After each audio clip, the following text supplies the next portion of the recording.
की या मातृ संस्थेचे आदरणीय ट्रस्टी रिपोर्टिंग ट्रस्टी चेअरमॅन आदरणीय सुभाषजी दोंडारे यांना विनंती करतो की त्यांनी आम्हाला मार्गदर्शन करावे. विश्वाचा संदेश देणारे महाकारुणी सदागर शाक्यमुनी भगवान गौतम बुद्ध भारतीय घटनेचे शिल्पकार संविधान निर्माते भारतीय बौद्धांचे हृदयस्थान परमपूज्य डॉक्टर बाबासाहेब आंबेडकर त्याचप्रमाणे या देशामध्ये ज्यांनी ज्यांनी समता प्रस्थापित करण्याचा प्रयत्न केला त्या सर्व महामानवांच्या विचारांना प्रतिमांना धन्यवाद अभिवादन करतो. आज या ठिकाणी इंडिया पुणे शहर शाखेच्या वतीनं आणि पुणे जिल्हा शाखेच्या वतीनं जिल्हास्तरीय धर्ममेळावा आयोजित करण्यात गेलेला आहे. या मेळाव्याचे अध्यक्ष गणेशराव चव्हाण, त्याचप्रमाणे या मेळाव्याला उपस्थित इथे सन्मानी उपस्थित दिलेले आणि संयोजक सर्वांची नावं घेत नाही कारण वेळ बराच झालेला आहे. पुन्हा पुन्हा नावं घेतलंय मग डायरेक्ट सुरुवात होतो. कारण खरं म्हणजे मला म्हणतं की पहिलं जेवण काय तुम्ही म्हटलं जेवण घेऊन लोकांचे हे निघून जाईल. भूक लागली नाही ना तुम्हाला, थोडा वेळ द्या मला या ठिकाणी. आता विषय जो दिला गेलेला आहे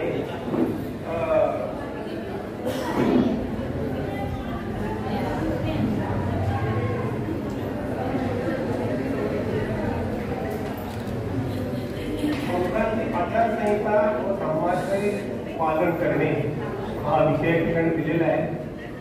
मला वाटतं या विषयावरती बोलायला पाहिजे का, कारण आपण आणि आपणच आपल्याला विचारतो की आपण आचारसंहिता कोणती समाजाचं पालन करायचं हा विषय. परंतु ठीक आहे, विषय घ्यायला हवा आहे. आपण त्याचं पालन करतोय आणि आचारसंहिता पण आपल्याला माहिती आहे, परंतु आपण त्याची पुन्हा रिव्हिजन करतो असं सांगतोय.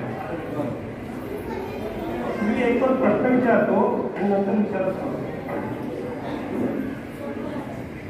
तुमच्या प्रत्येकाच्या घरामध्ये बुद्धमूर्ती बाबासाहेबांचा फोटो आहे का? हात वर करा.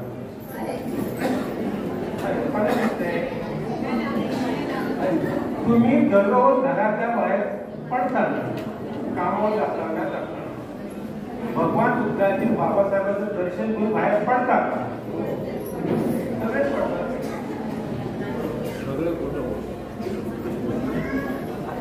म्हणजे तुम्ही पाळता सर्व या ठिकाणी. हे पहा, ह्या विषयाला सुरुवात करण्यापूर्वी संयोजकांना माझं असं म्हणणं होतं की बौद्धांची आचारसंहिता म्हणजे भारतीय बौद्धांची आचारसंहिता की परदेशातील बौद्धांची आचारसंहिता की धर्मांतरित बौद्धांची आचारसंहिता. आपण धर्मांतरित केलेले आपली हा त्याच्यामध्ये विषय आहे. प्रत्येकाची आचारसंहिता वेगवेगळी आहे, प्रत्येकाची आचारसंहिता वेगवेगळी आहे. एक लक्षात घ्या, भारतीय दर्शनाचा जर आपण विचार केला तर भारतीय दर्शनामध्ये बौद्ध धर्म येतो, जैन धर्म येतो, हिंदू धर्म येतो. भारतीय दर्शन दोन विभागात विभागलेलं आहे, एक आस्तिक आणि दुसरा नास्तिक. एक आस्तिक आणि दुसरा नास्तिक. नास्तिक मध्ये चारवाक येतो, भगवान गौतम बुद्ध येतात आणि महावीर येतात. आस्तिक मध्ये येतात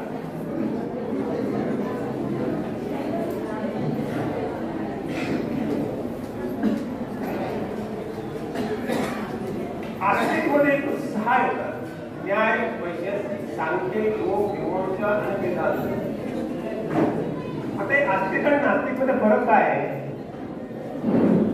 आस्तिक ईश्वर मानतात, आत्मा मानतात आणि पुनर्जन्म मानतात आणि वेदावर त्यांचा भरोसा, वेद मानतात. म्हणजे नास्तिक आहे त्यांचा वेदावर विश्वास नाही, वेद मानत नाही, ईश्वर मानत नाही, आत्मा मानत नाही, पुनर्जन्म मानत नाही. अर्थात भगवान बुद्ध पुनर्जन्म कोणता मानत नाही आपल्याला माहिती आहे, पण पुनर्जन्म मानत नाही.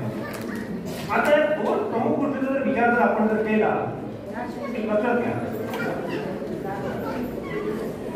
नास्तिक आणि आस्तिक, आपण नास्तिकमध्ये आहोत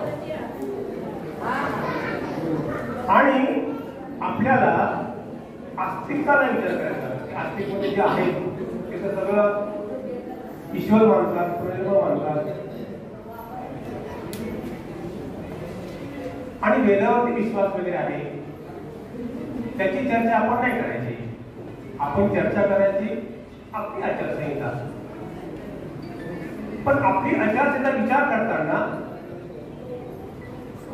आपल्या बौद्ध धर्माचं दर्शन आपल्याला कशामध्ये मिळतं, कशामध्ये पाहता येतं, आपलं वाङ्मय काय आहे, आपले ग्रंथ कोणते आहेत, ते आपलं दर्शन आहे ना. पुस्तकात काय लिहिलेलं ते आपलं दर्शन आहे ना. ती आपली आचारसंहिता आहे ना. बरोबर आहे काय? त्रिपिटक हा महत्वाचा ग्रंथ आहे. ती आपली आचारसंहिता आहे का? आचारसंहिता कशाला म्हटलं जातं की तुम्हाला घालून दिलेले जे नियम आहेत, तो ग्रंथ आहे, तो पवित्र ग्रंथ तुम्ही मानता, त्यामध्ये आचारसंहिता आहे का, ती आपण पाळायची आहे. मग त्रिपिटक आपली आचारसंहिता आहे का? आहे का? त्रिपिटकाचा विचार जर केला त्यामध्ये विनय पिटक येतं. विनय पिटकामध्ये 5 ग्रंथ येतात. सुप्त पिटक येतं, त्यामध्ये 5 ग्रंथ येतात. शेवटचा जो पुस्तक निकाय जो आहे त्याचे उपग्रंथ 15 येतात. तिसरा अभिधम्म पिटक येतो, त्याच्यामध्ये 7 ग्रंथ येतात. एवढं भव्य हे आपलं ग्रंथ रचना आहे. शिवाय त्रिपिटकानंतर त्याच्यावर भाष्य करणारे व्यक्ती पण आहेत. त्यांची वेगवेगळी पुस्तकं आहेत. ती पण ग्रंथ संपदा आपली आहे. त्याच्यामध्ये पण दर्शन दिलेलं वगैरे आहे. तर हे सर्व पाहताना बाबासाहेबांनी विचार केला असेल हे त्रिपिटक जर माझ्या समाजासमोर ठेवलं तर काय परिस्थिती निर्माण होईल? कारण आपण धर्मांतर का केलेलं आहे? आपण धर्मांतर याच्याकरता केलेलं आहे की आपल्याला माणूस म्हणून जगता येत नव्हतं, त्यांच्या मंदिरात जाता येत नव्हतं, पाणी पिता येत नव्हतं. बाबासाहेबांनी साहित्यात तुम्हाला माहिती आहे, रिव्हिजन घेतले, तुम्हाला समज द्यायला माझा विषय तुम्हाला समजावा म्हणून रिव्हिजन घेतले.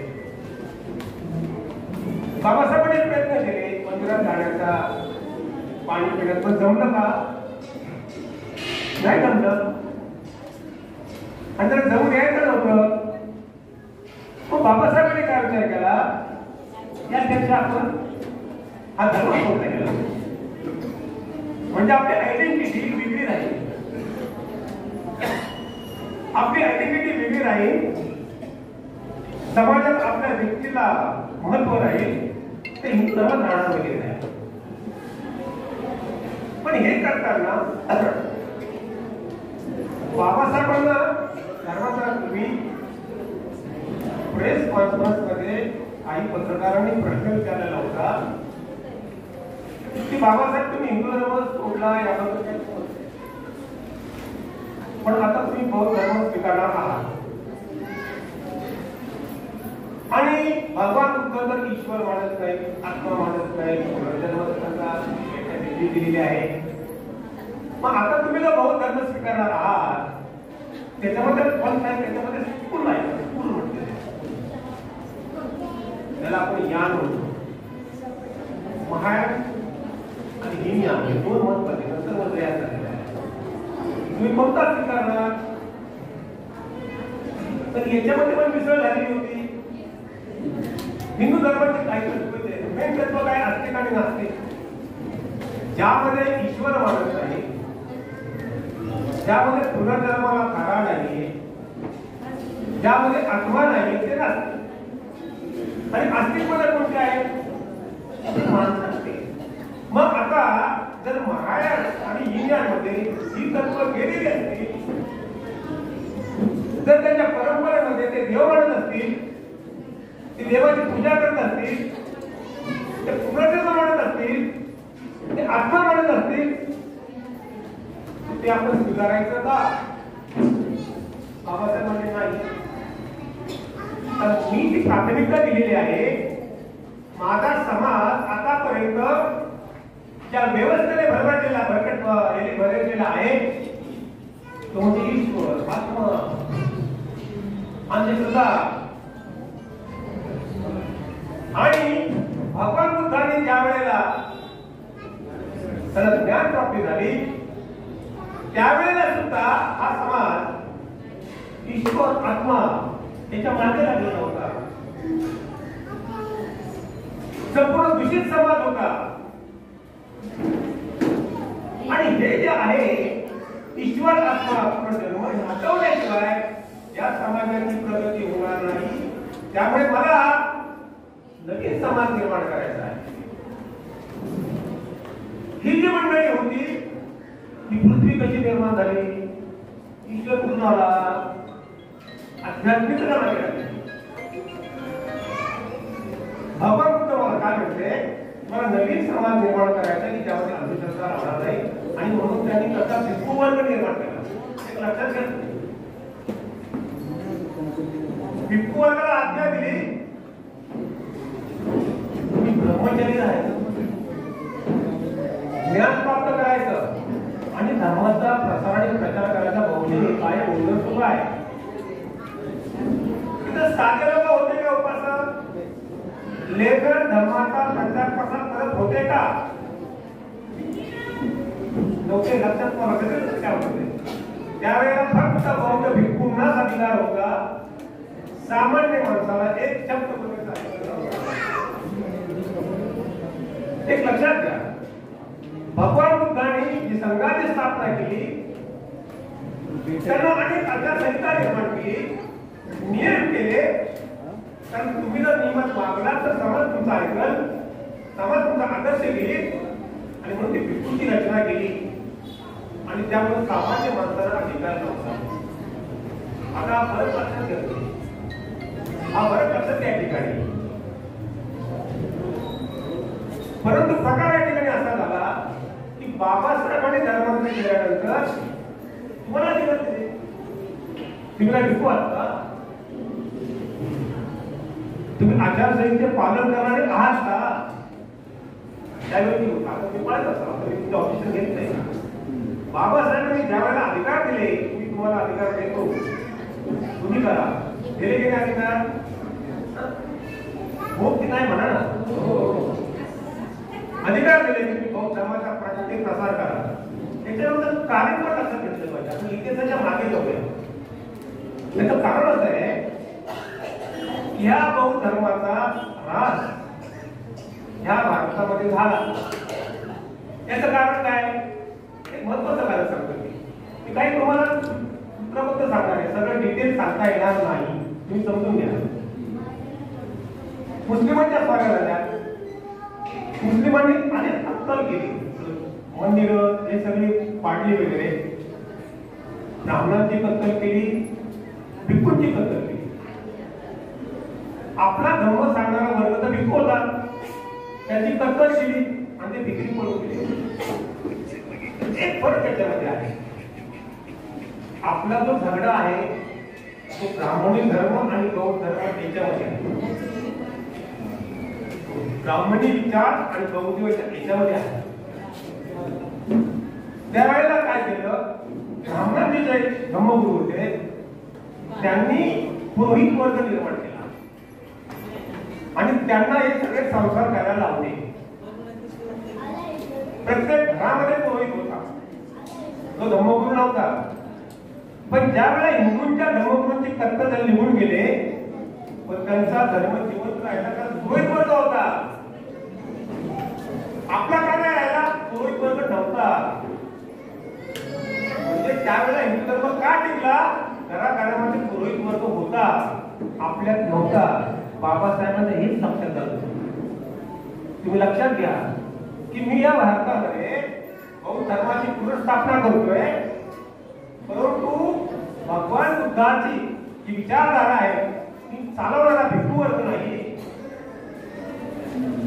तशा प्रकारच्या विचारधारेचा बौद्ध भिक्खू नाहीये. त्यामुळे मला काय करायला पाहिजे? मग त्यांनी आपल्या सामान्य माणसाला त्याच्यामध्ये तयार केलं आणि तुम्ही या करण्याचा प्रयत्न करा. पण त्याचबरोबर त्यांनी एक सांगितलेलं आहे, कारण तुम्ही जर आपलं पुस्तक जर पाहिलं, धर्मपुस्तक पाहिला, त्याच्यामध्ये भिक्खूंची पण माहिती दिलेली आहे. भिक्खू कसा असावा, भिक्खूंचे आचार कसे असावे, विचार कसे असावे, उपासक आणि भिक्खूमध्ये फरक काय, उपासकाचे अधिकार काय, भिक्खूंचे अधिकार काय, हे पण त्यांनी त्याच्यामध्ये सांगितले गेलेले आहे. त्यांना दिवस कमी होते. आता तो प्रश्न उपस्थित केला की सेमिनरी चालवायला पाहिजे, बोलणं सोपं असतं. इथं इमारत उभी करा, बोलणं सोपं असतं, उभी करणार किती असतं. आज धर्मांतरानंतर ही चळवळ उभी राहिलेली असेल भारतीय बौद्ध महासभेमुळे. भारतीय बौद्ध महासभेचे बौद्धाचार्य, भारतीय बौद्ध श्रामणे, भारतीय बौद्ध महासभेचे वर्कर्स, समता सैनिक दल यांच्यामुळे उभी राहिलेली आहे. भारतात सर्व राष्ट्रामध्ये, सर्व देशामध्ये चळवळ उभी राहिलेली आहे. कोण म्हणतं चळवळ उभी राहिलेली आहे? कोण म्हणतं? बोलणं सोपं आहे, बोलणं सोपं आहे. बोलताना आपण काय करतो? तुमच्या त्याच्याबद्दलचं काय स्पष्टीकरण कसं करायला पाहिजे,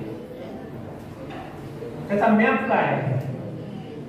आम्ही सांगितलं ठीक आहे, आम्हाला सर्वांना समजतं त्या ठिकाणी.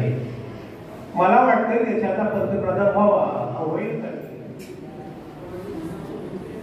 कमी. ज्या देशामध्ये बौद्ध धर्माला राजकीय आश्रय नाहीये तिथे किती शक्य आहे?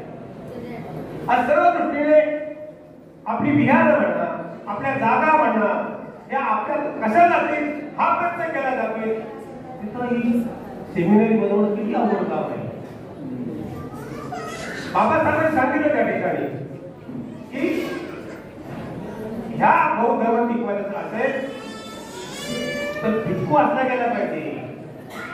भिक्खू वर्ग जर असेल तर बौद्ध धर्माचा विचार नाही. आणि त्यांनी सांगितलं मला भिक्खू कसा पाहिजे? तो मित्र पाहिजे, तो तत्वज्ञ पाहिजे, मार्गदर्शक पाहिजे. मला घरात बसणारा भिक्खू नको आहे. तुम्ही हिनयान आणि मायाचा जर विचार जर केला तर हिनयान व्यक्तिगत आहे. त्यांनी या ठिकाणी सांगितलं, त्यांच्याकडे दिलेले आहे ठिकाणी स्वतः पडलं सकुदागामी, अनागामी, आदर्श या ते हिनयानमध्ये आहे. हिनयान बाबासाहेबांनी स्वीकारलेला नाहीये. आपण या स्टेप कशा नाही घेतल्या? अभ्यास करून चळवळीचं काम करायला पाहिजे. स्वतः पडणं म्हणजे काय? त्याला आरक्षित मार्गाचा अभ्यास आहे का? हिनियरमध्ये अर्हत पद मिळालं पाहिजे, व्यक्तिगत पेपर झाला गेला पाहिजे, समाजाचा नाही. इथं बाबासाहेब काय म्हणतात? मला कसा भिक्खू नकोय,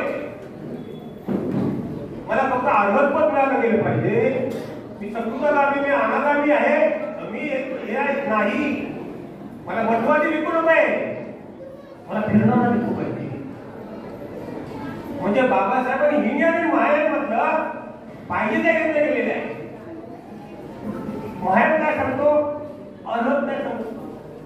बुद्धिसत्व. बुद्धिसत्व सत्रपणा काय? बुद्धिसत्व म्हणजे एकदा झालं की पुन्हा पुन्हा जन्म घेऊन मला समाजाची सेवा करायची, मला समाजामध्ये सगळं समाज जरी निर्माण करायचा आहे आणि माझा वारंवार जन्म झाला गेला पाहिजे, ही मायांची संकल्पना. मायांमध्ये मूर्तीपूजा करतात, मायांमध्ये देव म्हणतात, मायांमध्ये पण अनेक प्रकार पडल्यानंतर त्याच्यामध्ये वज्रयान झालं, वज्रयाने सिद्धिपुरुष झाला, म्हणजे मंत्रतंत्र करून आम्ही सिद्धी प्राप्त करतो. हे सगळं त्याच्यामध्ये सुरू झाल्यानंतर बाबासाहेब मला काय नको आहे हे लक्षात आलं का? हिनयान महायान विचार केला, हिनयान आणि धर्मपटक सांगतं तर हा जो महायान आहे ते बाकीचे कोण सांगतात आणि विनय पिटक आहे, पिटक आहे, याबद्दल विवेचन करतो. आता हा जर आपण विचार जर केला तर यांची आचारसंहिता वेगळी आहे. उदाहरणार्थ तुम्ही तिबेटमध्ये गेला, भूतानमध्ये गेला, तिथे मूर्तीची प्रतिष्ठापना केली जाते. आपण कशी करतो? प्रतिष्ठापना फक्त भिकूंची असते, बरोबर आहे. पण ते काय करतात, दोन पिढे असतात, एक प्रतिष्ठापना आणि एक प्राण प्रतिष्ठा. आता ही झाली ना भगवान रामचंद्र, ती प्राण प्रतिष्ठा झालेली आहे, ती प्राण प्रतिष्ठा झालेली आहे. मग जर भूतानही या ठिकाणी जर असं जर करते ते आपण करायचं का? ती आचारसंहिता आपण पाळायची का? हो की नाही म्हणत नाही. कारण महत्वाची गोष्ट, आम्ही ईश्वर मानत नाही, आत्मा मानत नाही, पुनर्जन्म आणि घटकांचा मानतो. हे प्रिन्सिपल आहे, हे प्रिन्सिपल आपल्या समोर आहे, त्यावर माझी प्रतिष्ठा आहे, तीनच आहे. मग जर हिन्या मायांमध्ये असेल, वज्र्यांमध्ये असेल, झेलमध्ये असेल किंवा अनेक शाखांमध्ये असेल, त्यावर पाळायचं का? ते जर आपण पाळलं मग धर्माचा फायदा काय आहे? फायदा काय त्याच्यामध्ये? एक लक्षात घ्या, 4 आर्य सत्य, प्रत्युत्तर समुत्पाद जे त्रिपिटकामध्ये येतं. पण जो प्रत्युत्तर समुत्पाद मी बाबासाहेबांच्या ग्रंथामध्ये पाहिला तर त्यांना संघात वृत्ती नव्हती अशा चॅप्टर मध्ये त्यांनी त्याचं वर्णन केलेलं आहे. आणि काय सांगितलेलं आहे की तुम्ही मालमत्ता जास्त हे करू नका, वाढवू नका, त्याच्यामुळे तुमची लालसा वाढेल, दुःखाची निर्मिती होईल, हा त्यांनी सांगितलं आहे. आणि इकडे प्रत्युत्तर समुत्पाद त्याची भविष्यात दाखवलं त्या ठिकाणी. किती फरक आहे लक्षात घ्या. 4 आर्य सत्य बाबासाहेबांनी पहिलं आर्य सत्य जवळजवळ नाकारलेलं आहे. ते काय सांगतं की जन्म हे दुःख आहे, तरुणपण दुःख आहे, म्हातारपण दुःख आहे. मग काय करायचं? काय बदल राहिले तर बदल.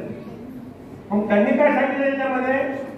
या जगामध्ये दुःख आहे निश्चित, ते कमी करण्यासाठी तुम्ही काय करायला पाहिजे? पंचशील, आर्यासनिक मार्ग आणि दशशील, एवढंच सांगितलं ना. अजून काय सांगितलेलं आहे का? बोला की आपलं आचरण केलं ना, एवढं सांगितलं आपल्याला. पंचशील पाळायचं, आर्यासनिक पाळायचं आणि दशशील पाळायचं. आता प्रश्न याच्यामध्ये असा येतो की आपण त्या प्रतिष्ठा पण करतो. आता आपण प्रतिष्ठा केली नाही, आपण त्रिशरण पंचशील घेतले की नाही? हे काय करायचं ना? एक लक्षात घ्या, तुमच्यात एखाद्या व्यक्तीने एक XY ज्यांनी खून केला, खून मरण, आणि तो अशिक्षित आहे, त्याला वाचता येत नाही, काय नाही, आणि तो कोर्टामध्ये गेला आणि त्याला शिक्षा झाली. काय होती? जन्मठेपा काय होईल? पण तो म्हटला न्यायाधीशांना, साहेब हा खून केल्यानंतर मला अशी शिक्षा म्हणजे माहितच नाही, कारण मला वाचता येत नाही, तर मला माफ करा. असं होईल का? काय होणार? त्याला आढळ येतो, वाढायला समजत नाही, बघायला पाहिजे शिक्षा. काय नाही, कारण का भारतीय नागरिक जो अडाणी असो, सुशिक्षित असो, त्याला राज्यघटनेचे सर्व नियम माहिती आहेत. असं गृहीत धरलं जातं तो भारतीय नागरिक. तुम्ही बौद्ध आहात ना? कोण कोण बौद्ध आहे? कोपऱ्यात तुम्हाला सगळे माहित असायला पाहिजे. तुम्ही काय विचार करता? भारतीय बौद्ध महासभा नीट काम करत नाही, कार्यकर्ते नीट काम करत नाही, आणि काय करायचं तुम्हाला? हे तुम्हाला नियम माहिती पाहिजेत ना? हे नियम तुम्हाला माहिती पाहिजे. हा, आता आपण प्रश्न असा आहे आपल्याला की आपली आचारसंहिता म्हणजे काय? आचारसंहिता कशा करता असते? आता आपल्यामध्ये इलेक्शन की आपण आचारसंहितेचे पालन करतो. तुम्ही कुणी ड्युटी केलेली असेल, प्रिसाइडिंग ऑफिसर, पोलिंग ऑफिसर वगैरे. आता ती जर आचारसंहिता ठेवलीच नाही तर काय होईल? पेट्या, मारामारी होईल की नाही समाजामध्ये? तसंच आपण जर आचारसंहिता पाळली नाही तर आपल्या आतमध्ये युद्ध सुरू होईल. युद्ध आतमध्ये आपल्याला शांत झोप लागणार नाही, कारण आपण नियमांचं पालन जर केलं नाही आपल्यामध्ये द्वेष भावना. आणि तुमच्या शेजारच्या भावाने जर कोणी मोठा बंगला बांधला, गाडी घेतली, तुमच्यामध्ये द्वेष निर्माण होणार की नाही? हो की नाही म्हणा ना? तुमच्यामध्ये होणार नाही का? तुम्ही बघतात असं गृहीत धरू, पण होणार की नाही? त्यामुळे काय होईल? आज युद्ध झाले. काय झाले? युद्ध झाले. तुम्हाला शांतता मिळणार नाही, कारण तुम्ही आचारसंहितेचं पालन करत नाही. आलं लक्षामध्ये? आचारसंहिता. तर आचारसंहिता आपण समजून घेतलं पाहिजे. आचारसंहिता म्हणजे काय? त्रिपिटक बाजूला ठेवा. नागार्जुनांनी शून्याचा हे लावलेला आहे, आपले लावलेला आहे त्याच्यावर केलेले, ते बाजूला ठेवा, बाजूला ठेवा, अठ्ठकथा बाजूला ठेवा. बाबासाहेबांनी काय सांगितले? माझा एक पुस्तक हा एवढा मोठा मी पण त्रिपिटक पाहतो, त्यात भगवान बुद्धांचे जन्म दाखवलेले आहेत. काय करायचं त्यामध्ये? आणि ह्या जन्मातून त्या जन्मात गेले आणि बाबासाहेब सांगतात, त्यामुळे ते बाजूला ठेवा. आपल्याला ते उचला, तुमच्या नॉलेज करता, अधिक माहिती करता, तुम्ही ते वाचा, पण ते आचरणात पण करायचं नाही. तुम्ही ख्रिश्चन बायबल वाचू शकता, तुम्ही हिंदू लिटरेचर वाचू शकता, तुम्ही शीख लिटरेचर वाचू शकता, पण आपलं जे लिटरेचर आहे त्याप्रमाणे आपल्याला वागायचं. आता काय वागायचं? पंचशिलाचं आचरण करायचं. काय करायचंय? पंचशिलाचं आचरण करायचं. 56 पासून आतापर्यंत आपण पंचशील म्हणत आहोत, बरोबर? कसं आचरण करता तुम्ही? त्याच्यामध्ये एक आहे बरं का,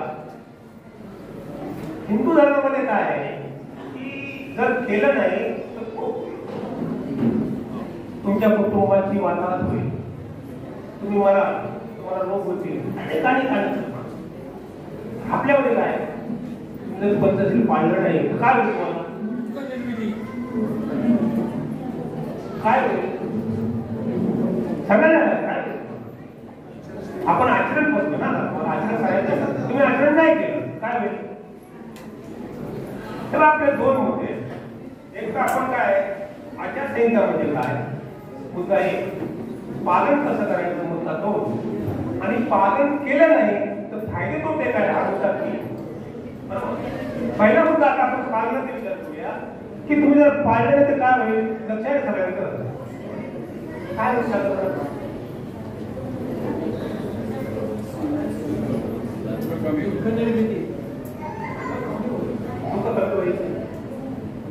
आता प्रश्न असा आहे की तुम्ही मला विचाराल की पंचशिलाचं पालन करायला पाहिजे, पण आमच्याकडून ते होत नाही. कारण काय? याच्या कुठल्याही टॅबलेट औषध मार्केटमध्ये नाही.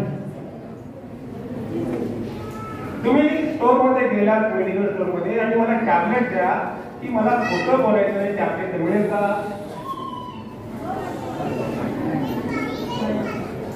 मी अहिंसा करणार नाही, मला टॅबलेट द्या मिळेल का? मला चोरी केली नाही पाहिजे, मला मिळेल का? तर भगवान बुद्ध म्हणतात आज कधी भव तुम्हाला स्वतःलाच करावं लागेल. मग तुम्ही कसं करणार? पालनामध्ये पालन कसे करण्यामध्ये आचारसंहिता आपण थोडीच पकडलेली आहे. काय आहे? पंचशील आध्यात्मिक मार्ग असेल आणि 22 मध्ये पालन कसं करायचं इम्पॉर्टंट. कारण बौद्ध भिक्खू जे आहे ते बौद्ध भिक्खूंनी सर्वसंग परित्याग केलेला असतो. सर्वसंग परित्याग ते बाहेर राहतात, त्यांचा प्रपंच संबंध नाही, मुलं बाळ त्यांना काही नाहीये. पण आपण प्रपंचामध्ये आहोत. आपल्या मुलाला कुठला प्रवेश घ्यायचा, आपल्या मालकांना प्रमोशन मिळालं की नाही वगैरे वगैरे ज्या बी वंचना आपल्यामध्ये असतात, अशा परिस्थितीमध्ये आपल्या पंचशीलाचा आचरण करायचं. कसं करणार तुम्ही? तुम्ही काय केलं आतापर्यंत? पंचशीलाचं आचरण आता तुम्ही सगळ्या या ठिकाणी महिला वर्ग आहे, तुम्ही काय शिकवता? तिकडनं लेटर आलं की हे विषय घ्यायचे झालं, चुकीचं आहे. आपली ड्युटी अशी या ठिकाणी की आपण बौद्ध महाराष्ट्राचा प्रचार करताना आपण सांगितलं गेलं पाहिजे. ठीक आपण काय करतो? आपले विद्यार्थी असते, विद्यार्थी त्यांना आपण हे देतो परीक्षेत पास होण्याचा असं प्रत्येक काही देतो किंवा लक्षात असणाऱ्याची आयडिया देतो आपण. तसं हे स्कूल आहे, बाबासाहेब स्कूल, जसं महायान इंडिया स्कूल आहे, त्याला यान म्हटलेलं तरी असं स्कूल आहे. प्रत्येक स्कूलचे नियम वेगळे आहेत. बघा इंग्लिश स्कूल असेल ते वेगळे असतात, जीवन शिक्षण मंदिर याच्यावर वेगळे असतात, प्रत्येक शाळेचे वेगळे असतात. आपण चांगल्या शाळेमध्ये मुलांना घालतो, कारण का आचारसंहिता चांगल्या शाळेत येते, त्याचा मुलगा आपल्याला बरोबर की नाही? तसे स्कूल आहे, हे स्कूल आहे, महायान हिनयान वज्रयान हे सगळे स्कूल आहे. बाबासाहेबांनी बुद्ध्यांना आपल्याला दिलेलं आहे, बाबासाहेब स्कूल दिलेलं तुम्हाला आहे. याच्यामध्ये तुम्हाला तीनच सांगितले, पंचशील, आध्यात्मिक मार्ग आणि शील. जसं शील तुम्ही कसं पाळणार हे त्यांनी सांगितले. कसे पाळा तुम्ही याचं पण तुम्हाला उत्तम उदाहरण सांगायचं. बाबासाहेबांनी ध्यान करण्याचा थोडा तुम्ही ध्यान धारणा करता का? ध्यान धारणा करता?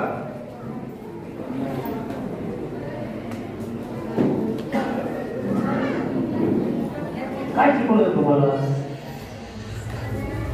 तुम्ही पुणे शहराचे अध्यक्ष, महाराष्ट्राचे अध्यक्ष, जिल्ह्याचे अध्यक्ष, माझा सरकार केलं नाही, हे केलं नाही वगैरे वगैरे सांगतो. मग आपण शिकवायला नाही. जर आपण पंचशीलाचं आचरण पक्षादारावर शिकवलं नाही तर अर्थ नाही त्याच्यामध्ये. मी पण टेक्निक सांगते की मी त्या ठिकाणी व्याख्यान घेतो तरी टेक्निक नंतर फायदा होतो. हे पहा, तुम्ही उपवास करतो त्याचा उपवास शनिवार, गुरुवार, बुधवार, सोमवार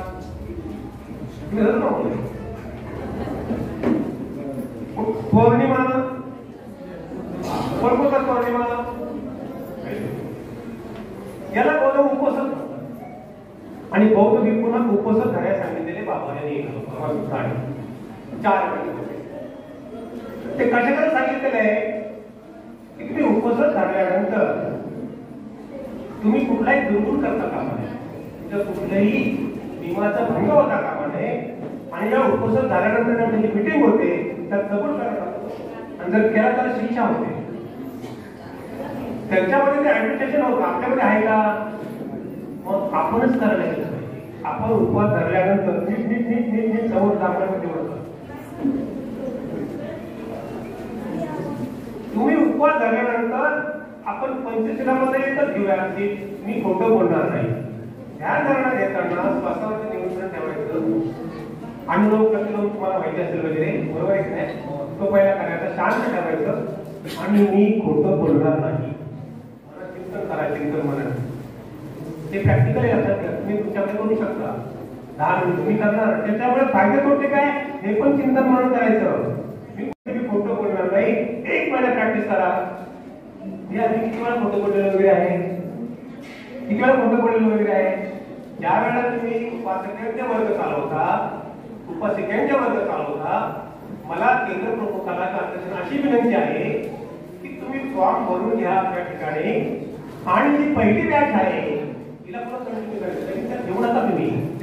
आणि त्या पहिल्या वेळेला सांगायचंय तुम्हाला नियंत्रण करायचंय, पद्धतशीर पाळायचंय. मग त्यांनी पद्धतशीर पाळलं की ती तुमची काय होईल. आपण काय करतो आले की कुणाला येतो नाही.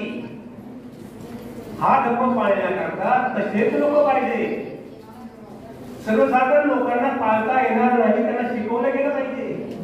ही जबाबदारी आपली पहिली बॅच झाला पद्धतशीर पाळायचंय. आणि 1 वर्षानंतर लक्षात घ्या चांगली झाली की पुढे ठेवा एक बॅच दुसरी बॅच घ्या असं त्या करा तुम्ही पद्धतीला. होईल की मला सांगा तुम्ही होईल काय सांगा तुम्ही. आपण म्हणतो याच्यामध्ये पहिलं एक अहिंसा करणार नाही, दुसरं चोरी करणार नाही, व्यभिचार करणार नाही. हा व्यभिचारामध्ये तर भगवान बुद्ध आणि बाबासाहेबांनी जास्त टेक दिले आहे विचाराला. हा व्यभिचार शब्द फार मोठा आहे की ज्याने संपूर्ण राष्ट्र व्यापलेलं आहे. व्यभिचारामध्ये काय होतं माहिती का की तुमचं जे मन माइंड जे आहे तुमच्याप्रमाणे चाललं गेलं पाहिजे. तुम्हाला चांगला विचार समजलं गेलं पाहिजे, चांगला आणि वाईट काय समजलं गेलं पाहिजे. आपली जी आता सत्ता आपल्याकडून जाते देशाची सत्ता, त्याचं कारण मतदार जागृत नाही. मतदार विकला गेलेला आहे. बरोबर आहे का. हात न करा ना. विकला गेलेला आहे का नाही विकला गेलेला आहे तुम्हाला कसं नाही का हात करा ना. हा विकला गेला. आता विकला गेला म्हणजे काय त्याच्या स्वतःच्या मनावर गडबड करू नका भावी. त्याच्या स्वतःच्या मनावर ताबा नाहीये. बरोबर आहे का नाही. त्याचे त्यांनी मन विकलेलं आहे. मन एक आहे आपलं एक पार्ट आहे ना शरीराचे एक पार्ट आहे की नाही. विचार नाही का जे पार्ट विकताय तुम्ही हा विचार नाही का. म्हणजे पद्धतशीर जे आहे ते देशाला उपयुक्त आहे की नाही. देशाला उपयुक्त आहे की नाही. मग त्या देशाला उपयुक्त जर आहे त्याचं उत्तरदायित्व आपण स्वीकारलेलं आहे तर आपण ते अंगीकारलं गेलं पाहिजे. मला सांगा मला तुम्हाला विनंती करायची आहे की पंचशिलांचं पालन करण्याचा आपण आजपासून निर्णय घेऊया. काय वाटतं तुम्हाला. ते मतदान घ्यायचं नाही का तुम्हाला. तुम्हाला नको आहे का. ठीक. आता याच्यामध्ये भूमिका एक आहे काही अध्यक्ष वगैरे आहेत. तुम्ही पण इथले अध्यक्ष वगैरे आहात. मला तुम्हाला एक विनंती आहे रिक्वेस्ट पाठी टाकायचं काम करू नका. म्हणून आदेशाला हे शिबिर घ्या ते शिबिर घ्या ते शिबिर घ्या आम्ही ती शिबिर केली आम्ही इतकी वगैरे सेवा केली. माझ्या तो देश कार्यक्रम उपयोग नाही. आपल्याला नवीन समाज निर्माण करायचा आहे. आपल्याला जबाबदारी आहे. तुमच्या या भागातले 50 लोक जरी तयार केले तर समाधान आहे. कारण ती व्यक्ती सुधारेल, त्यांचं कुटुंब सुधारेल, तो समाज सुधारेल, तो समाज सुधारेल. ही सगळं आपली पालन कसं करायचं. पालन तुमच्यावरतीच अवलंबून नाही. ती संस्था काम करते तुमच्यावर अवलंबून आहे. No doubt. तो कुटुंब प्रमुख आहे त्याने ते केले गेले पाहिजे. बरोबर की नाही. असं केलं तर पंचशीलता आपण होणार नाही का. होईल तुम्ही प्रॅक्टिस केली पाहिजे ना. तुम्हाला सांगितलं एकाने की ठीक आहे एका माणसाचं ऑपरेशन करायचं आहे पोटाचं तर करा ना तुम्ही. कारण तुम्हाला डॉक्टर ते प्रॅक्टिकल करावं लागतं. प्रॅक्टिकल तर इकडे एक लक्षात घ्या तुम्हाला ते एक नाही ते पुढे एक पण नाही. उदाहरण तुमच्यात कोणी सायकल चालवतं का. किती सायकल चालवतात. 1-2 वर्ष सायकल बंद करा नंतर तुम्ही चालवलं की नाही. पोहता स्विमिंग पोहता कुणाला येतं. कुणाला येतं. महिलांना कुठेच पोहते सुद्धा होणं आवश्यक आहे. आता तुम्ही ते बंद केलं 2 वर्ष, परत पोहोचाय की नाही? एक लक्षात घ्या, मला तर तसंच आहे. तुम्ही खोटं बोलायची प्रवृत्ती नसते की तुम्ही खोटं बोलणार नाही. प्रवृत्ती तयार करायची, प्रवृत्ती आलं लक्षामध्ये. प्रवृत्ती तयार करायच्यामध्ये त्यामध्ये खरं नावारूप शिकतात. तुम्ही सांगत त्या ठिकाणी प्रवृत्ती निर्माण केली गेली पाहिजे, प्रॅक्टिकल निर्माण केली गेली पाहिजे. बौद्ध धर्म आज सांगण्याकरता थिअरी आणि प्रॅक्टिकल दोन्हीवरती अवलंबून आहे. थिअरी आणि प्रॅक्टिकल केल्याशिवाय तो धर्म वाढणार नाही. नुसतं म्हणून उपयोगच नाही हो, नुसतं म्हणून उपयोगच नाही, प्रॅक्टिकल केले गेलं पाहिजे. मला सांगा 1 वर्षानंतर तुम्ही पंचदशाचं आचरण असं नव्हे की 100%, आणि त्यात भगवान सांगितलेलं आहे भिक्खूंना ते बंद करायचं, उपासकांना.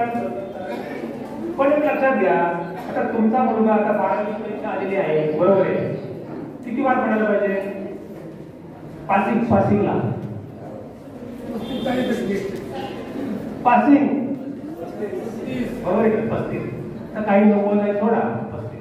मला असं म्हणायचं आहे की पंचशील पासाला 35% मार्क मिळवा ना. कशा 100% 35 तरी मिळवा. वर्षात सांगा की आम्हाला 35% मार्क मिळालेले वगैरे. आणि ज्यांना जास्त मार्क मिळालेले आहे, जास्त वाटतं, त्यांचा सन्मान करतात, त्यांना सर्टिफिकेट द्या ना. हे काय कुणाला तुम्ही सर्टिफिकेट द्या कशाला? ठीक आहे, आता दिले लोक चांगले आहेत, माझं म्हणणं नाही, पण क्वालिटी त्याने धर्म वाढे की यांनी पंचशीलाचं पालन केलेलं आहे, याला आम्ही सर्टिफिकेट देत आहोत. आले लक्षामध्ये. अनागामी आणि हे जे आहे अनर्थ वगैरे त्या किती मोठ्या स्टेप आहेत हो. सरळ सर्टिफिकेट देऊन टाकताय. समोर माझ्या प्रश्न विचारले, उत्तर द्यायचे. आपल्या समोर असणारा म्हणजे शिक्षक जर असला तर मला ते उत्तर देता आले गेली पाहिजे. त्यामुळं तुम्हाला अशा प्रकारचं पालन करावं लागेल. तोच प्रकार आला आध्यात्मिक मार्ग, तोच प्रकार आला शील मार्ग. हे मोठं आहे, तुमचं आयुष्य आहे, आयुष्यात तुम्हाला करते, परंतु तुम्हाला एक आनंद मिळेल. आणि ते करताना तुमची मुलं बाळ, तुमच्या घरातली मंडळी, शेजारचा परिसर अस्वच्छ होईल, संस्कृत होईल. त्यामध्ये झगडे होणार नाही, एकमेकावरती चिखलफेक वगैरे होणार नाही. पंचशील आध्यात्मिक मार्ग आणि प्रसचिलचे सांगितलेले भगवान बुद्धाने आणि बाबासाहेबांनी आज नवीन समाज आपला निर्माण करायचा. बरोबर की नाही? तर आपण आतापर्यंत सर्व झालंय, पण आपलं आचरण झालेलं नाही. आपलं आचरण झालं गेलेलं नाही. ते आचरण आपण केले गेलं पाहिजे. आणि बौद्ध धर्माचं आचरण ते सर्वांना सारखंच आहे ना. असं आहे का बाळासाहेब आंबेडकरांचा ग्रुप वेगळा आचरण, विक्रम साहेबांचा ग्रुप वेगळा, असं नाही. रामदास आठवलेंचा ग्रुप वेगळा, असं काय नाही. होतं आचरण सगळं याच्यामध्ये केले गेलं पाहिजे. आता प्रश्न तिसरा मुद्दा आपण घेऊया. मी जास्त वाढवत नाही, तुम्हाला भूका लागलेल्या एवढं. आपण हे आचरण पाळलं नाही, त्याचे फायदे होते काय? आपण आचारसंहिता पाळली तर त्याच्यामध्ये आचारसंहितेत हे राहिलेले आहे की 22 प्रतिज्ञा. 22 प्रतिज्ञा आपण पाळल्या गेल्या पाहिजे. का 22 प्रतिज्ञा का पाळायच्या? का पाळायच्या? हे बघा, बरेच लोक मला म्हणतात अहो ह्या 22 प्रतिज्ञा आहेत ना फारच खराब येतो. मी या ठिकाणी मला टायपिंगचं देतो, तिथे एक मॅडम म्हणते मुस्लिमांपेक्षाही डेंजर आहे. म्हणजे तुम्हाला कसं काय डेंजर वाटते? म्हणजे बघा असं आहे की आज दारूबंदी म्हणून केली आहे, बरोबर आहे, परंतु दारूचं परमिट दारूबंदी करताय, दारूचं परमिट तुम्ही देताय, म्हणजे हा देश रोड आहे का? मग आम्ही जे करतो हा रोग कसा काय? कारण आम्हाला जर मंदिरामध्ये प्रवेशच नव्हता, लोक आम्हाला जायचंच नाही. असं आमचं म्हणणं आहे, तुम्ही आम्हाला मंदिरामध्ये प्रवेश देत नाही ना, आम्हाला जायचं नाही मंदिरामध्ये. आणि तुमच्या मनुस्मृतीमध्ये केलेले ते पहिले बंद करा ना. मनुस्मृतीमध्ये नियम केलेले त्याप्रमाणे मला सांगितले, आम्ही त्याच्यावर हे करत नाही. तुमचा देव तुम्हाला लागला, तुमचं मंदिर तुम्हाला लागला, आम्हाला येतच नाही ना. बरोबर की नाही? तुम्हाला मी सांगतो, माझ्या चिरंजीवांनी पाण्याचा व्यवसाय केला. पाणी असं ते पिण्याचं पाणी. मला एक जण आले, तुम्ही हा व्यवसाय स्टार्ट केला. मी म्हटलं व्यवसाय सुरू करण्याचं कारण की तुम्ही आम्हाला पहिलं पाणी देत नव्हता. म्हणून तुम्ही माझ्याकडे आता पाणी भरायला येतात. संपूर्ण गावात माझं पाणी, शुद्ध पाणी, आणि सगळे त्या आमच्या इथे भरायला वगैरे येत आहे. बाबासाहेब एवढा मोठा पुरुष हो, तुम्ही त्याला पाणी पिऊ दिलं नाही म्हणून तुम्हाला मी पाणी प्यायला देतोय. आले का लक्षामध्ये? हा महत्वाचा मुद्दा ठिकाणी आहे. त्यामुळे आपण 22 विचार करताना आपण चूक करत नाही. आणि आता जर ते म्हटले की आम्ही तुम्हाला देवळामध्ये प्रवेश करतो, आता आम्हाला आम्हाला देवळच नको तुमचं, आम्हाला तुमचं देऊळ नको आहे आणि तुमचं पाणी नको आहे, आम्ही आमचं बोर घेऊ. बरोबर की नाही? याच्यामध्ये प्रश्न याच्यामध्ये असा आहे की आपण या नियमांचं पालन केलं तर काय होतं. आपण प्रत्येकाचा एक एक टप्पा घेऊया. पंचशील आणि अष्टांगिक मार्ग आणि अष्टांगिक मार्गानंतर सम्यक आजीविका. सम्यक आजीविका, सम्यक आजीविका म्हणजे काय? तुम्ही लेक्चर देता ना, सम्यक आजीविका म्हणजे काय? योग्य मार्गाने जीवन जगणे, योग्य व्यवसाय. बरोबर. म्हणजे तुम्ही असा व्यवसाय करा की त्याने तुमचा उत्कृष्ट झाला गेला पाहिजे, समाजाचा झाला गेला पाहिजे, देशात झाला गेला पाहिजे, निव्वळ तुमचाच नव्हे. जसं इंडिया व्यक्तिगत आहे, तुम्हीच आनंद भरताय, बाकीचे कोणाचंच नाही. समाजाचा विकास कसा करता यामध्ये आणि कशामध्ये? तर समजा तुम्ही दारूचा व्यवसाय टाकला, तो चांगला आहे का? नाही. सम्यक आजीविका अशी पाहिजे की समाजाचं कल्याण झालं गेलं पाहिजे, करप्शन नाही पाहिजे. मग देशाला जी कीड लागलेली कीड, याचं कारण काय? सम्यक आजीविका. कुणाचाही व्यवसाय नीट नाही, मंत्री संत्री सगळं करप्शन आहे. अहो, जो घरी ड्रायव्हर असतो त्याच्याकडे 400 रुपये, त्याच्याकडे 10-15 गाड्या, हे कशामुळे? करप्शन. सम्यक आजीविका. प्रत्येक माणसाने आपल्या उपजीविकेचे साधन असं करायचं की त्यामुळे दुसऱ्याचा तोटा झाला गेला नाही पाहिजे, दुसऱ्याचं घेतलं नाही गेले पाहिजे. जर आपण जर केलं, आता नाही का तो कोण नाव नाही घेतलं होतं,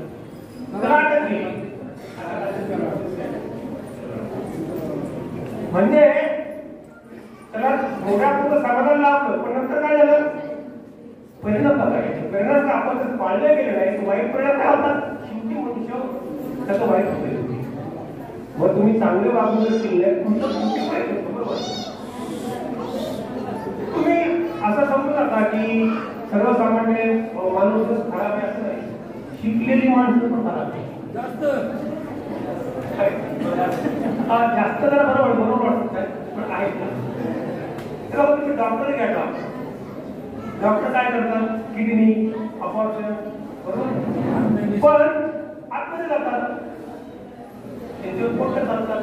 म्हणजे आचरण केलं नाही तुमचे काय होतात? तुमचं जीवन उद्ध्वस्त होतं, तुमचं कुटुंब उद्ध्वस्त होतं, समाजामध्ये तुमची किंमत राहत नाही. हे जे आचरण केलं, आचरण, हे आचरण फक्त बौद्ध धर्मेच नाही, संपूर्ण भारत देशाच्या संपूर्ण जेवढे धर्म आहेत त्यांना लागू होते लक्षामध्ये. आणि आज देशाला त्याची आवश्यकता आहे, देशाला आवश्यकता विचारायची आणि लक्षामध्ये. त्यामुळे सम्यक आजीविका हा कसा पाहिजे? आपला विकास झाला गेला पाहिजे. ठीक आहे. दुसऱ्याचं नुकसान करून आपला प्रपंच वाढवणं बरोबर नाही. त्यामुळे तो नंतर तुम्हाला त्रास होऊ शकतो. बरोबर होतो, लगेच होतो. म्हणजे कर्मात ते सुद्धा जो काही परिणाम मागच्या ते नाही आपल्यामध्ये या देशामध्ये होतो. बरेच मंत्री आतमध्ये गेले. दुसरा महत्वाचा मुद्दा म्हणजे असा, सील जसं सील म्हणतात, सील. आता तुम्ही जर पाहिलं, भांडणं कशी होतात? एक संपत्ती आणि एक स्त्री. ते पण जर पाहिलं तर आता तर जाऊ, आपण ज्यांना मोठे बघितलं हिंदू धर्मामध्ये रामायण, महाभारत, रामायण मध्ये कशामुळे युद्ध झालं? स्त्रीमुळे झाली नाही, स्त्रीमुळे झाली नाही. कृष्ण रामायण संपूर्ण महाभारत संपत्ती आणि स्त्री, संपत्ती आणि स्त्री लक्षात घ्या, संपत्ती आणि स्त्री. आपल्या भारतामध्ये शिंदे आणि कोण दुसरे शिवसेनेचे त्यांच्यात कशामुळे झालेलं आहे? प्रॉपर्टी. तुम्ही लक्षात घ्या, ही जर आचारसंहिता तुम्ही पाळली गेली, किती मोठं एका व्यक्तीपासून कुटुंब, समाज आणि देश, बरोबर इतकं जाऊ. रशिया आणि युक्रेन कशावर चाललेलं आहे? माझी सीमा आहे, माझा देश, प्रॉपर्टी. ऐकता का इकडे? त्या लहान मुलीकडे पाहताय ना तुम्ही? मोबाईल सोडा, मोबाईल सोडा, इकडे पहा, मोबाईल सोडा, मोबाईल कडे नका पाहू. रशिया आणि युक्रेन कशामुळे झालेली? प्रॉपर्टी.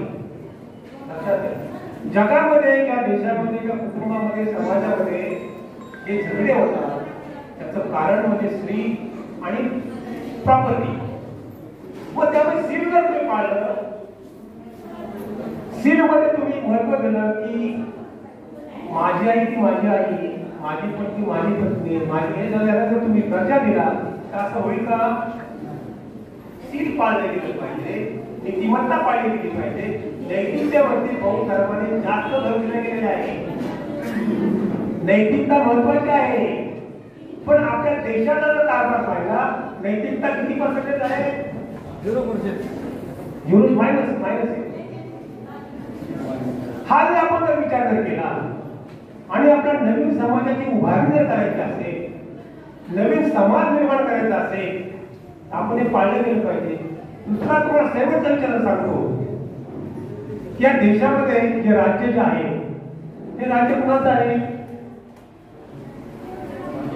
हे जे नियम पाळत नाहीत ते भ्रष्टाचार आहे, हे अपराध आहे. तुम्ही जर विचार जर केला तर बाबासाहेबांनी हिंदू कोड बिल पास होऊन राजीनामा दिला स्त्रियांच्या लग्नाबरोबर. मागे आपण जर पाहिलं तर सर्व राजेंचे जनाखाडे होते स्त्रियांना महत्व बरोबर आहे. शिवाजी महाराजांनी स्त्रियांना महत्व दिलं. कल्याणच्या याच्यामध्ये जेव्हा लूट झाली तर म्हटली माझी आई असते तिला साडी देऊन तिला पाठवलं. आता काय होतंय? आता हे लोक 2-2, 4-4 यांची लग्न होतात आणि मंत्री नीट बाबा तुम्ही. आणि आपण पाहतो ते वाचतो माझ्या पुस्तकांमध्ये. मग आपल्या सत्ता बदलायची काय करायला पाहिजे? आपल्याला वोटिंग पाहिजे. वोटिंग काय पाहिजे आपल्याला? वोटिंग पाहिजे. मग वोटिंगला काय करायला पाहिजे? या विचाराचा समाज निर्माण करावा. जो समाज बाबासाहेबांनी सांगितलेला आहे त्या विचारात समाज आपला करावा लागेल. ते मोठं काम आहे. 52% रिझर्वेशन आहे. 52% रिझर्वेशन. 3% ब्राह्मण मुख्यमंत्री होतो. आपल्या भांडणाला पटतंय का तुम्हाला का नाही? मग फक्त बाबासाहेबांच्या नावाने जयघोष करून जैविक मोहमुद्दा म्हणून उपयोग आहे का? अक्षरानं बदललं गेलं पाहिजे, पालन केलं गेलं पाहिजे, त्याच्या मागं आपण टाकलं गेलं पाहिजे. हा मोठा विचार आहे, हा मोठा विचार आहे. परंतु आचरण केले गेलं पाहिजे आणि आपण सत्यात कसे येऊ हा पण विचार केला गेला. अवघड का? पॉसिबिलिटी फार कमी वाटते, पण बाबासाहेबांनी ज्या परिस्थितीतून हा समाज केला तसा त्यामुळे एक करा, आपला समाज एकत्र करा. तो परिपालन कसं करेल, नियमांचं आचरणांचं तो समाज मला निर्माण करा. हा समाज जर निर्माण करत नाही हे ठरली बोटिंग आहे, हे ठरली बोटिंग आहे. तुम्ही तालुके घ्या, या ठिकाणी आपला जो समाज आहे आज एकत्रित आमदार 10,000, 20,000, 5,000 तेवढं उपयोग आहे. आपण ते करत नाही. त्यामुळे हे पण आपण लक्षात घेतलं गेलं पाहिजे की आपण एकत्र येऊन समाज बदलण्याकरता आपण प्रयत्न केले पाहिजे. ही मोठी जबाबदारी आहे. इलेक्शन सोडून द्या, ठीक आहे, बोलतोय आपण, पण आपण एकत्र आलेलं पाहिजे. त्यामुळे आपण तिन्ही जे मुद्द्यांवर चर्चा केलेली वगैरे आहे आणि मला वाटतं तुम्हाला समजलेलं असेल. मी थोडक्या शब्दात तुम्हाला सांगितले गेलेले आहे. विस्तृत प्रमाणामध्ये आपल्याला तेवढा वेळ नाही. विस्तृत प्रमाणामध्ये आपण करायचा प्रयत्न केला तर परत, परंतु या ठिकाणी जो विषय दिला गेलेला आहे त्या विषयाला अनुरूप असं विवेचन त्या ठिकाणी केले गेलेलं आहे. आणि एक महत्वाची बाब म्हणजे असं की आपल्या समाजामध्ये अनेक घटक आहेत, म्हणजे फाटाफुटी वगैरे आहेत आणि जी बाबासाहेबांनी स्थापन केलेली संस्था आहे भारतीय पोटवाचा, त्याच्यामध्ये पण होतं, पण तसं आता नाही आहे. भीमराव साहेब आणि आम्ही बरोबरीने काम करत आहोत. ज्या अपोजिट पार्टी त्यांना काही राईट्स नाहीये. चेंज रिपोर्ट 4 ते 5 मी दाखल केलेले आहे. एक चेंज रिपोर्ट मध्ये भीमराव साहेब विश्वस्त आणि कार्याध्यक्ष म्हणून मी शिफारस केलेली आहे, म्हणजे हेक्टारमध्ये केलेली आहे. आणि अशा रीतीने आपल्याला एकत्र काम करायचं. म्हणजे काम करताना कोण छोटा कोण मोठा नाही, ही संघशक्ती आहे. ही संघशक्ती आहे. आपण जे निर्माण केलेले आहे ते ऍडमिनिस्ट्रेशन करता केले गेलेले आहे. ते एक लक्षात या ठिकाणी तुम्हाला निवड करताना निवड करताना असे लोक निवडा की जे समाजामध्ये बदल करतील. आज ट्रेनिंग करतं, त्या ट्रेनिंग महत्वाचं आहे. ट्रेनिंग महत्वाचं आहे. ट्रेनिंगला चांगले लोक बोलवा आणि एक करा की मॅचेस पहिली मॅच ते मॅच आणि त्याला हे त्यामध्ये बाईक टाकणे हे आहे. असं असं करा, उभारमध्ये घेऊ नका. एकदा मॅच सुरू केली की नाही काय ते सामने करा, नंतर करा. तुम्ही याच्यामध्ये करत घ्या, असं माहिती तुम्हाला घेणार नाही. सामन्याचे हे करा, बंद करा. बरेच सामने दिले, इतके सामने दिले नाहीच पडतात. तसे करू नका. आपली शक्ती वाढ जाते ना. आपण नावाला करत नाही, लक्षात घ्या. आपण नवीन समाज निर्माण करतोय, बाबाचं स्वप्न पूर्ण करण्याचा आपण प्रयत्न करतोय, तेव्हा रेकॉर्डिंग ठेवायचं. आणि आता आपल्या बरोबर बाबासाहेबांचं झालं नाही, आदरणीय नेते आंबेडकर आहे, भीमराव आंबेडकर आहे, समाज त्यांना मान मिळतो. त्यामुळे याचा फायदा घेऊन आपण जास्तीत जास्त केले गेलं पाहिजे. आणि माझा असा प्रश्न आहे की महिलांनी याच्यामध्ये जास्त भाग घेतला, महिलांनी जास्त भाग घेतला गेला पाहिजे आणि पाहिजे. असेच कार्यक्रम ठेवा आणि अशाच प्रकारे संस्कृती दाखवा. या ठिकाणी जो कार्यक्रम जो घेतला गणेशराव चव्हाण अत्यंत कमी वेळ आणि त्याला तुम्ही सर्वांनी साथ वगैरे दिली. त्यांनी मी प्रथम या ठिकाणी मी लेट आलो, कोणी सगळ्यांची माफी करतो, कारण की ट्राफिक मला केला त्यामुळे मला येतं आलं नाही. कारण ते काही म्हटलं की आचारसंहिता म्हणून काय मी माफी करतो काय त्यामुळे ते अलीकडे बोलता. आपल्या सर्वांना दीर्घायुष्य लाभो, सर्वांचं कल्याण हो, त्याप्रमाणे मी प्रकट करतो. सर्वांना देवी रोजगार. त्यानंतर आपल्या पुढे एक 2 ठराव मांडण्यासाठी त्या 2 ठरावाला आपण सर्वांनी अनुमोदन द्यायचं आहे. त्या ठरावाचं वाचन करण्यासाठी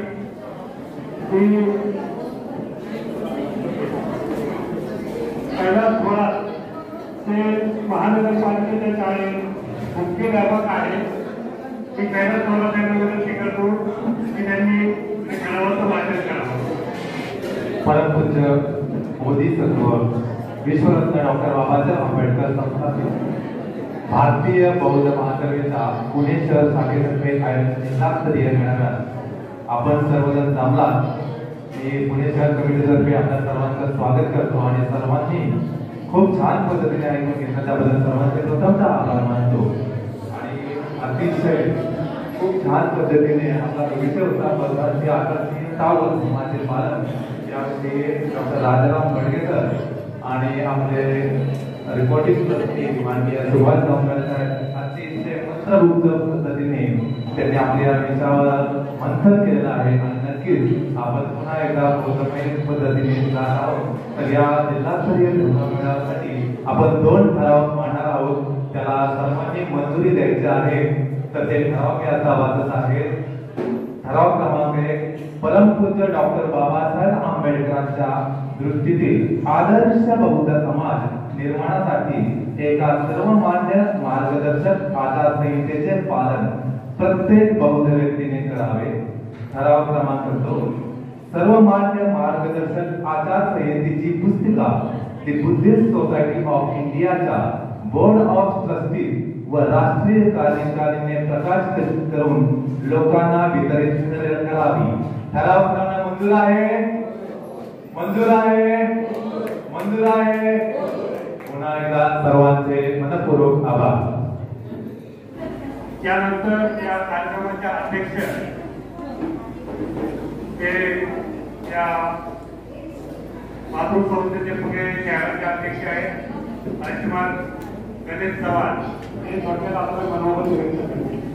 सर्वांना सविनय नमो बुद्धाय. सर्व मानव प्राणी व निसर्ग यांच्या दुःखमुक्तीचा मार्ग देणारे महाकारुणिक तथागत भगवान गौतम बुद्ध व आधुनिक भारताचे निर्माते, भारतीय धम्मचक्र चळवळीचे निर्माते परमपूज्य डॉक्टर बाबासाहेब आंबेडकर यांचा विचार, कार्य व स्मृतींना विनम्र अभिवादन. ही बुद्धिस्ट सोसायटी ऑफ इंडिया तथा भारतीय बौद्ध महासभेचे द्वितीय अध्यक्ष आदरणीय भैयासाहेब आंबेडकर, संरक्षक प्रमुख महाउपासिका आदरणीय मीराताई आंबेडकर, संस्थेचे रिपोर्टिंग ट्रस्टी चेअरमन साहेब ॲडव्होकेट सुभाष डोंगरे साहेब, ट्रस्टी व राष्ट्रीय कार्याध्यक्ष आदरणीय भीमराव आंबेडकर साहेब, या स्टेजवर उपस्थित ट्रस्टी आयुष्यमान राजाराम बडगे सर, ट्रस्टी आयुष्यमान Arun Kol, trustee advocate S T. Gaikwad, trustee उपाध्यक्ष, राज्य कमिटी पदाधिकारी व सर्व जिल्ह्याचे व तालुका पदाधिकारी आणि उपस्थित उपासक उपासिका सर्वांना पुन्हा एकदा सविनय जय भीम नमो बुद्धाय.